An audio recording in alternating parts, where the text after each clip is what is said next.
دیکھو کون ہے. جا کر دیکھا تو ایک بھینسا گزر رہا تھا وہاں سے. اس بھینسے کا سینگ الجھ گیا رسی میں. کہا کہ بادشاہ سلامت کوئی بات نہیں ہے, کوئی انسان نہیں ہے, کسی نے رسی نہیں کھینچی ہے, بھینسا گزر رہا تھا, اس بھینسے کے سینگ میں رسی الجھ کر کھنچ گئی ہے, اس لیے گھنٹی بجی ہے. فرمایا نہیں, ایسا نہیں ہو سکتا, اللہ اس بھینسے کو میرے پاس اس کی اپنی کسی ضرورت کی وجہ سے لائے ہیں. دیکھو کیا بات ہے. دیکھا تو اس پر بوجھ اس کی طاقت سے زیادہ تھا.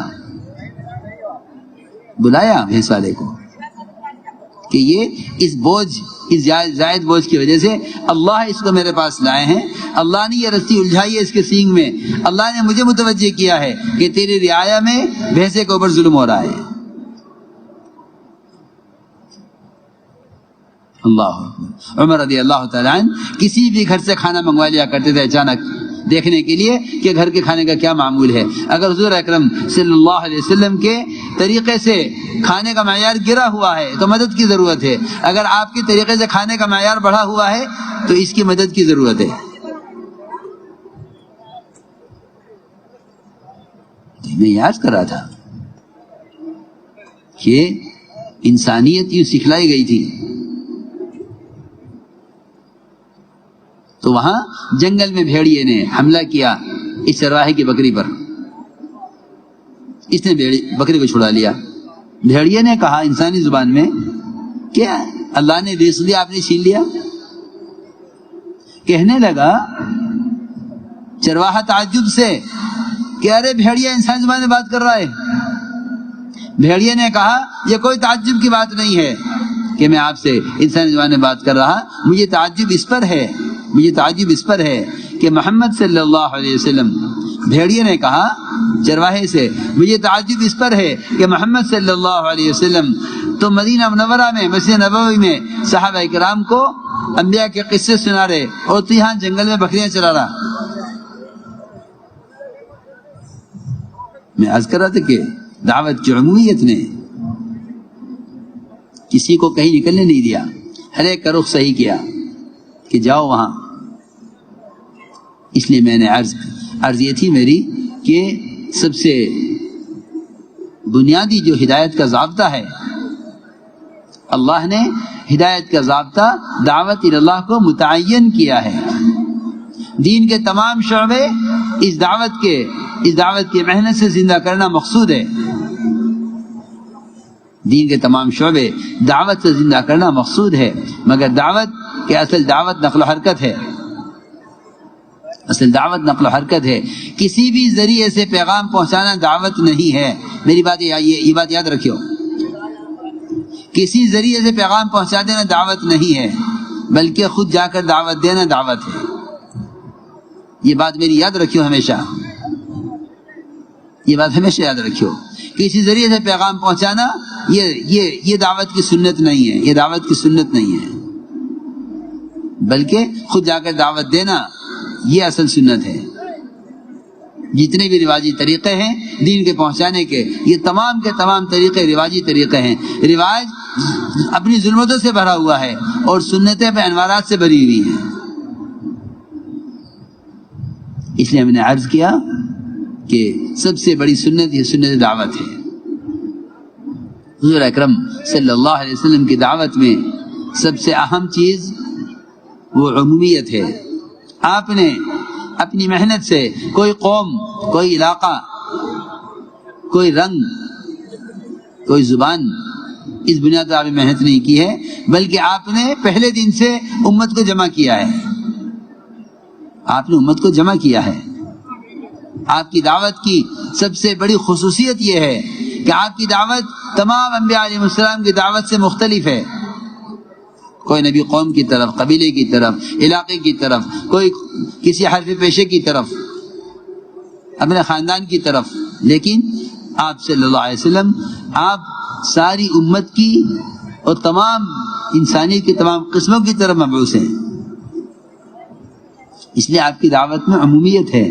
یہ بات ذرا توجہ سے سننی ہوگی کہ ہمارے اس کام میں علاقائی طبقاتی، زبان کی، رنگ کی، برادری کی، ان تمام نسبتوں پر نہ اس پر دعوت دی جاتی ہے کسی کو، نہ اس نسبت پر کوئی جوڑ کیا جاتا ہے، بلکہ ایک ملک والوں نے ہم سے کہا کہ کوکن برادری کی جماعت ہمارا بھیج دو. میں نے کہا بھائی ہم تو امت جانتے ہیں، امت، برادری تو ہم جانتے نہیں، کیونکہ اس امت میں جتنی خوریزی ہے، اس امت میں جتنی بدامنی ہے، اس امت میں جتنے آپس کے جھگڑے ہیں، وہ خدا کی قسم صرف امت کے طبقات میں تقسیم ہونے کی وجہ سے ہیں. حضور اکرم صلی اللہ علیہ وسلم نے امت کو تقسیم نہیں ہونے دیا. آپ نے امت کو تقسیم نہیں ہونے دیا. آپ نے امت کو تقسیم نہیں ہونے دیا، نہ زبان میں، نہ رنگ میں، نہ ذات میں، نہ حیثیت میں، کسی میں نہیں، بلکہ حضور اکرم صلی اللہ علیہ وسلم نے اجنبیوں کو اپنوں کے درمیان اونچا مقام دے کر بتلایا کہ امت اس طرح بنتی ہے. بلال رضی اللہ تعالیٰ حبشیہ کے ہیں، کالے ہیں، عرب نہیں ہیں. آپ نے اذان کا، آپ نے ان کو اذان کا عہدہ دے کر یہ بتلایا کہ ہمارے ہاں کالوں کی، دور والوں کی یہ حیثیت ہے. اذان کوئی معمولی کام نہیں تھا، اذان معمولی کام نہیں ہے. حضرت فرماتے تھے خلافت کی مشروعیت نہ ہوتی تو مؤذن ہوتا. حضرت علی فرماتے تھے میں نے حسنین کے لیے اذان طے کرا لی ہوتی. آپ نے اذان کا یہ مقام حضرت بلال حبشی کو دیا، یہ بتلایا کہ امت اس طرح بنتی ہے. اس لیے میں نے عرض کیا کہ ہمارے کام میں طبقاتی جوڑ کا کوئی تصور نہیں ہے. ڈاکٹروں کو جوڑ لیں، انجینئروں کو جوڑ لیں، یہ عجیب قسم کا کام چلا ہے. ہاں، مجھے اس سے کبھی اتفاق نہیں ہوا، اس سے مجھے کبھی اتفاق نہیں ہوا، اور ہونا بھی نہیں چاہیے، کیونکہ اس کام میں جڑنے کی کیفیت اور اس کام میں جڑنے کا طریقہ اس طرح ہے جس طرح امت نماز میں جڑتی ہے. آپ کوئی ایک مسجد نہیں دکھا سکتے ایسی کہ جس کا قانون یہ ہو کہ اس صف میں فلاں فلاں لوگ کھڑے ہوں گے، ایسا کہیں نہیں ہے. صف اول کی ترغیب اس لیے دی گئی تھی، صف اول کی ترغیب اس لیے دی گئی تھی. سنو میں کچھ کہنا چاہتا ہوں. صف اول کی ترغیب اس لیے دی گئی تھی تاکہ امت کا ہر فرد صف اول میں سب کے ساتھ مخلوط رہے. صحابہ نے سے بلکہ آپ نے یہاں تک فرمایا کہ اگر تم جان لو کہ صف اول میں کیا فضیلت ہے تو تم آپس میں ایک دوسرے کا مقابلہ کرو، آپس میں جھگڑا ہو تم میں صف اول پہ کھڑا ہونے میں. یہ عام امت کو یہ فضیلت بتلائی گئی ہے تاکہ صف اول کسی کے لیے مخصوص نہ ہو جاوے. یہاں تو اللہ معاف فرمائے، یہاں تو اللہ معاف فرمائے امت کو تقسیم کرنے کے لیے مسجدیں تقسیم کرنے کی کوشش میں ہیں کہ مسجدیں بانٹ لو، کیا کر لو، ہاں علاقے بانٹ لو. حضور اکرم صلی اللہ علیہ وسلم نے اس کام کے کرنے والوں کو علاقائیت پر، قومیت پر، زبان اور رنگ پر کبھی تقسیم نہیں ہونے دیا.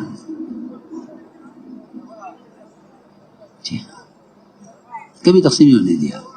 آپ نے امت بنائی ہے، امت اس طرح بنتی ہے، امت اس طرح بنتی ہے کہ حضور اکرم صلی اللہ علیہ وسلم معمول یہ تھا کہ باہر سے آنے والے اجنبیوں کو، مالداروں کو فقراء کے حوالے کرتے تھے، انہیں کھلانا پلانا دین سکھانا تمہارے ذمہ ہے.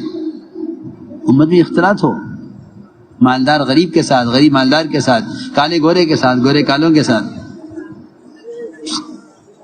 جی امت اس طرح بنتی ہے. مولانا صاحب فرماتے تھے اگر تمہاری ذکر و تلاوت اور تمہاری عبادتیں عرش تک پہنچ جاویں، اللہ کے قبول بھی ہو جاویں، لیکن اللہ کی مدد آئے گی نہیں جب تک آپس کی اجتماعیت نہ ہو. اجتماعیت یہ نہیں ہے کہ ایک قوم یہاں جمع ہو جائے، ایک قوم وہاں جمع ہو جائے، یہ اجتماعیت نہیں. اجتماعیت یہ ہے کہ امت کے درمیان رنگ، زبان، قوم، برادری کی نسبتیں ختم ہو جائیں.